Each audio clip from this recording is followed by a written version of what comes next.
اسی لیے 11 چیزوں سے 11 چیزیں قائم رہتی ہیں. انصاف سے سلطنت قائم رہتی ہے،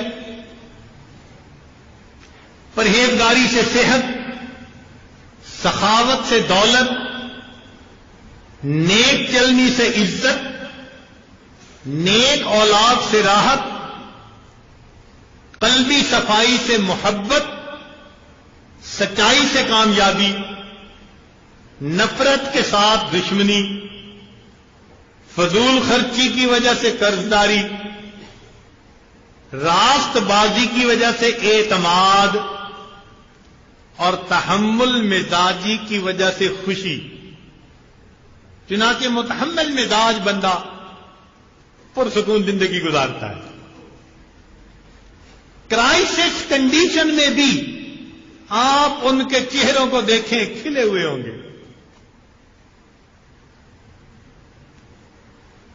ایسے نظر آتے ہیں کہ یہ لوگ کل جبال پہاڑوں کی طرح ہوتے ہیں.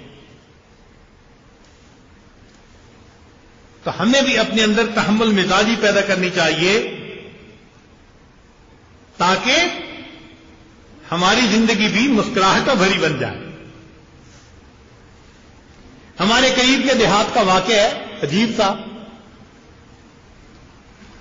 ایک دیہاتی نوجوان تھا،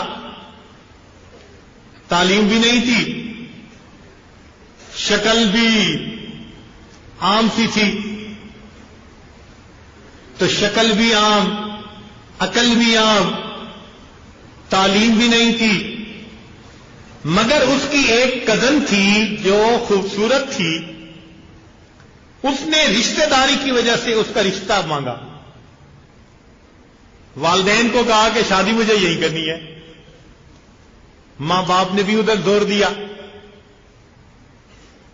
لڑکی والوں نے لڑکی سے پوچھا تو لڑکی نے شروع میں تو ہاں کر دی.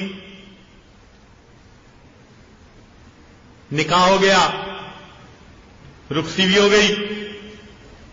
لیکن جب وہ آ کر اس کے پاس رہی تو اب اسے پتہ چلا کہ یہ تو پکا جاہل، نہ عقل ہے نہ شکل ہے نہ کچھ ہے، زندگی کیسے گزرے گی. تو اب اس لڑکی نے دل میں اپنے خاوند کو ناپسند کرنا شروع کر دیا،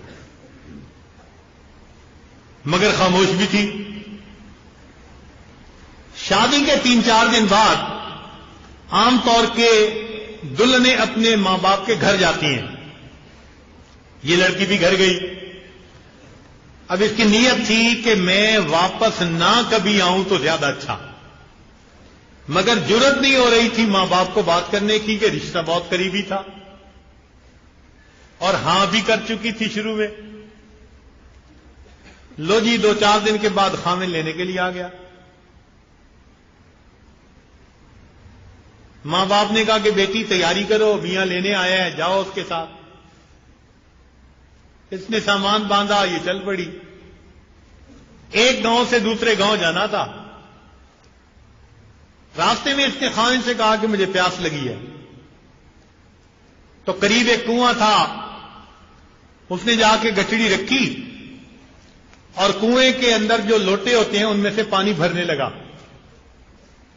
بیوی کے دل میں کیا شیطان نے بات ڈالی کہ اس نے پیچھے سے اپنے خاوند کو دھکا دے دیا. جب دھکا دیا تو خاوند کنویں میں جا گرا. اس نے دل میں سوچا کہ اب یہ مر کھپ جائے گا. اب یہ واپس اپنے گھر گئی اور اس نے عورتوں والا مکر کیا. مکر میں تو مشہور ہوتی ہے نا، وجاؤ اباہم عشاء یبکون. جیسے اخوان یوسف نے مکر کیا تھا اس نے بھی مکر کیا، روتی ہوئی گھر. ماں باپ نے کہا کیا ہوا؟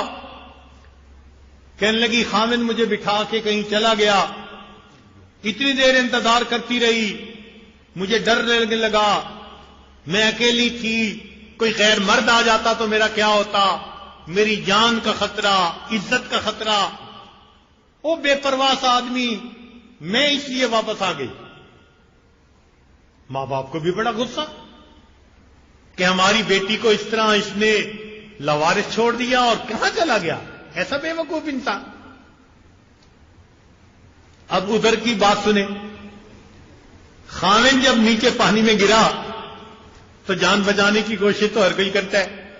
اس نے جو ہاتھ مارا تو وہ جو لوٹوں کے ساتھ رسے بندھے ہوئے تھے نا, اس پر اس کا ہاتھ پڑ گیا, وہ ڈوبنے سے بچ گیا.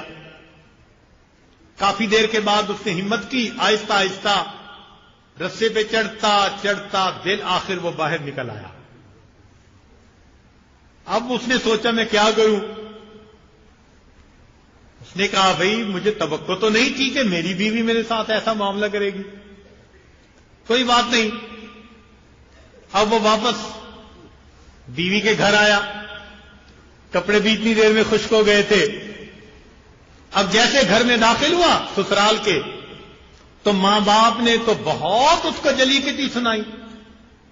تمہاری بیٹی کو چھوڑ کے چلا گیا, بے پرواہ بے عقل انسان, جو کچھ انہوں نے کہا اس نے خاموشی سے بات سن لی. اور آخر پہ اتنا کہا کہ جی ہاں مجھ سے غلطی ہو گئی, بہرحال آپ بیوی کو بھیجیں, گھر جانے دیر ہو رہی ہے. اب انہوں نے پھر بیٹی کو کہا کہ بیٹی جاؤ چلو.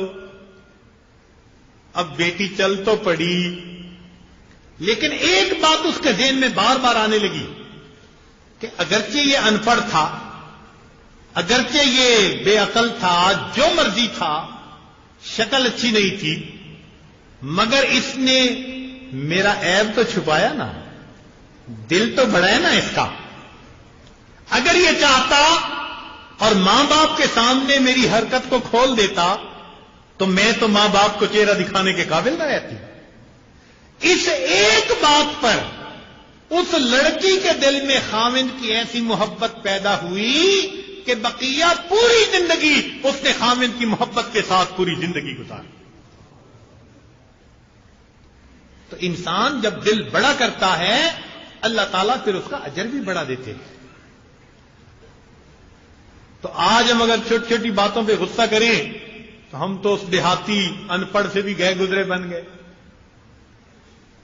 تو تحمل اور برداشت اپنے اندر پیدا کرنا, یہ آج کا ہمارا سبق ہے. اللہ سے ہم دعا بھی مانگیں